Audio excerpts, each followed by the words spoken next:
तो fatty liver इतना common क्यों है? जब मेरे पास कई सारे पेशेंट्स अल्ट्रासाउंड के लिए आते हैं, पर वो जब मैं उनका अल्ट्रासाउंड करता हूँ तो मैं देखता हूँ कि उसमें various grades of fatty liver है। फॉर एग्जांपल ग्रेड 1, किसी को ग्रेड 1 है, किसी को ग्रेड 2 है, किसी को ग्रेड 3 है।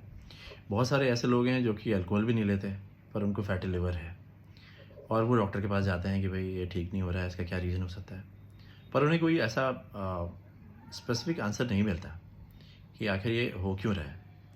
तो स्पेशली आपको ये जानने की ज़रूरत है कि फैटी लिवर होता क्यों है। तो इसका जो रीज़न है वो ये है कि आप 2 चीज़ें इसमें हो सकती हैं। पहली चीज़ तो आपका लिवर है वो रेजिस्टेंट हो रहा है, अब एक्स्ट्रा एनर्जी जो भी ले रहे हैं, जो भी फ़ैट खा रहे हैं, जो भी बॉडी में फ़ैट सर्कुलेट कर रही है, वो लिवर हैंडल नहीं कर पा रहा है। उसकी कैपेसिटी अब सैचुरेट हो रही है। उनकी जो सेल्स हैं, जो लिवर की सेल्स हैं वो फ़ैट जो भी लिवर में आ रहा है, उसको पैकेज तो कर रही हैं बट उसे रिलीज़ नहीं कर पा रही हैं। तो इसमें ये देखा गया है कि जो इंसुलिन के काम करने की कैपेसिटी है, वो लिवर के ऊपर कम होती चली जाती है। तो इंसुलिन का बेसिकली काम ही यही होता है कि वो फ़ैट को हैंडल करवाता है with in the liver cells. और दूसरा पॉइंट ये है कि जो जैसे कि लो लेवल ऑफ इन्फ्लेमेशन अगर लिवर में रहेगा बहुत समय तक, चाहे वो वायरल डिजीज़ से हो, चाहे वो टॉक्सिन से हो, जैसे टॉक्सिन में अल्कोहल भी आ जाता है।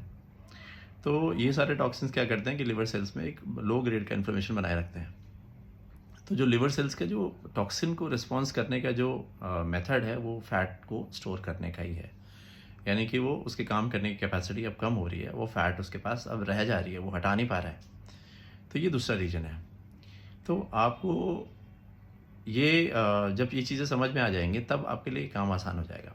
तो इसमें आप क्या करो कि आप अपने लिवर फंक्शन टेस्ट कराइए और उसमें ये देखिए कि क्या लिवर में सही में इन्फ्लेमेशन हो रहा है।